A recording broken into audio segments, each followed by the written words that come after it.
Hello and welcome to The Insider, a show designed to clue you into the biggest news, events, and announcements inside the video games industry, discussing with you some things you may know, some things you may not, and glue holds it all together is a little bit of my own opinion.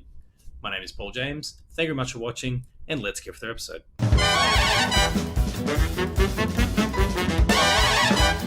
So thanks to the likes of The Witcher, Cuphead, CastleVania, Stranger Things, and The Dark Crystal, Netflix of all platforms, is starting to become a fair player in the gaming business. In this week's episode of The Insider, we're going to see if they are simply a new player or the next big player in this gaming industry. So let's get into it.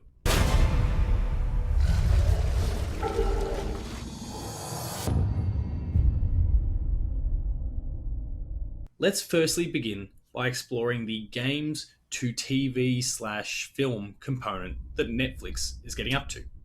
Now, I personally have always said, and you can go and check past episodes of Patched and guest appearances on a whole host of other podcasts, Player 2 podcasts, all those sorts of things. For the longest time, I've spoken about how I personally feel that bringing games to television is the smartest, wisest decision.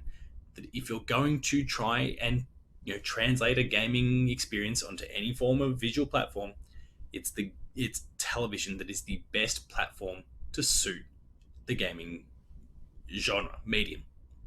The reason being that what we get from games are longer experiences. We could, obviously can have some short ones and maybe 2 hours, but a short game is 2 hours. That's the length of a feature film. In these games, whether they're big or small, we get lots of exposition, we get lots of lore, we get lots of background about the world, about the characters, and to cram all that into a 2-hour experience is just not something that's typically worked over the journey. We've got so many examples of films that have just fallen flat because it's not been able to really evoke what the game actually is. But what we see with the example of CastleVania, for example, which is, like we said, it's already available on Netflix, is a really true representation of what that franchise is in televised form. And with The Witcher on the way, where it's looking to be doing the same thing. We've got Cuphead that's coming. Cuphead's crazy mix. They're looking to bring, really bring that style and personality, but obviously inject a whole bunch of story and other elements to it. Because, let's be honest, the original Cuphead, the game Cuphead, it's not really known for its story. It's more known for its brutal gameplay, and I'm curious to see how they translate that across. But bring these things to a televised format, not a theatre, is the best way to represent these games to really get the most out of them. And I'm really interested to see what might come next. Not necessarily exclusively through Netflix, but other platforms as well. We could see them on our on your Hulus and all those sorts of platforms of the world. Netflix are just really leading the charge in this space at the moment, and they're doing great work.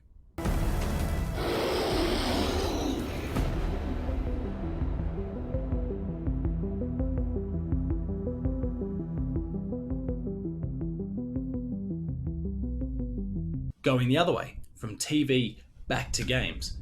Now, in this space, Netflix is going to face similar challenges in some respects to what we've seen from film adaptations to video games. The one core difference though, is that when it comes to games and TV versus games and movies, and we've already discussed this so far in the episode, we talk about how the length of a game means that there's so much exposition, so much storytelling, so much lore, all these other aspects that just can't be captured in that 2-hour experience. The same sort of idea applies if you're trying to bring a TV show, and we see TV shows try and maybe seal the deal, close it out with a movie or a feature-length style ending. You just don't get to capture that whole experience in that 120 minutes. But bringing TV shows across to games, and we've seen examples in the form of Stranger Things 3, which is just weird naming convention to kind of have our first Stranger Things game be a Stranger Things 3, but whatever, that's a whole other thing. And it's really promising. It's heartening to see what they're doing with the Dark Crystal, where they're not just simply phoning this thing in, just going, let's just create a game based on it, some little action thing, and like what we used to see in the days of the PS1 and the PS2 in particular, where they were just these slapped together little action games that you just swat a few things and you move on. This is a Final Fantasy Tactics style experience. It looks fantastic. It appears to play fantastically well. May not be the case, but early impressions, really, really positive. Netflix is really taking their time and they're really thinking about this, and they're partnering with studios that can develop games that are respectful to the franchise that they're adapting, but are then fitting perfectly and making sense in the gaming business as well. They're making some really wise decisions, and I'll be curious to see what other Netflix exclusive franchises we might see make similar jumps in the future. They're probably franchises we don't even know about yet, but they might be on the way. And maybe we get something for Westworld and all that sort of stuff as well. Who knows? Dracula has to be destroyed. We can't fail.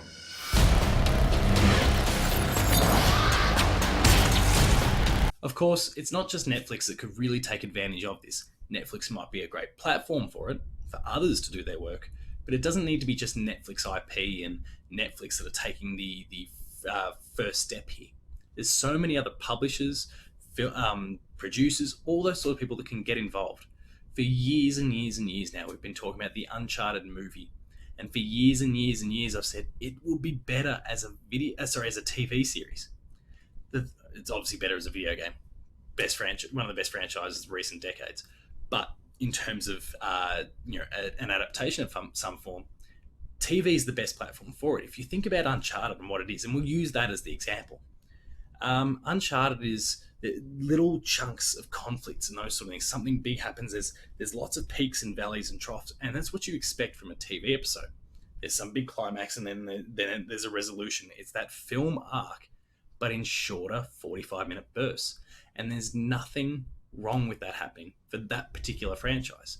Whether that is maybe one season is the whole El Dorado thing, for example. I'm not asking for them to adapt game by game by game, but let's use that as the example.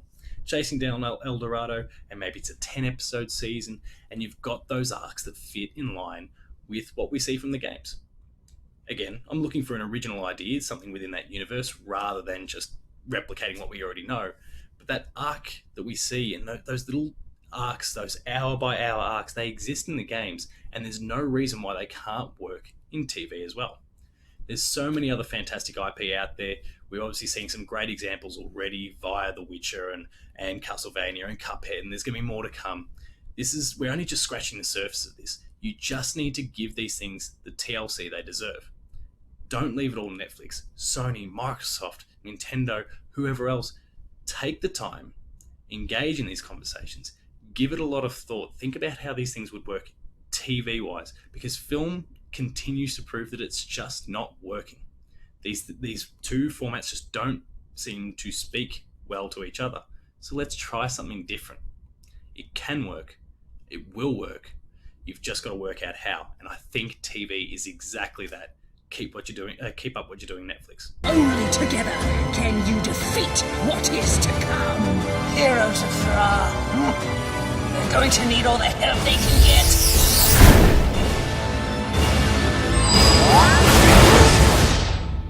So that concludes this week's episode of The Insider. I hope you enjoyed it. If you did, please consider liking, sharing, and subscribing. All those buttons are down the bottom here. Hit the notification bell, so that way you're alerted to every new video the moment it goes live on the channel. That includes Patched, The Insider Player 2 Plays, Late Game Review, Gamer School, and a whole bunch more. There's some awesome stuff there.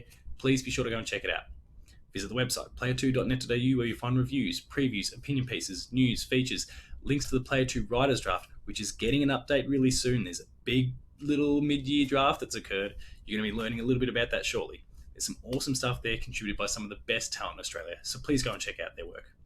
We're also on Patreon, patreon.com/player2au, kicking a few bucks. At the lower tiers, you get early access to episodes. Higher tiers, you get monthly episode exclusives.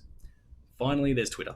You can find me at Paul James Games. The website you'll find at Player2au. And until next time, that is Netflix's adventure into the gaming industry, summarized for now. Thank you very much for watching. I'll see you next time.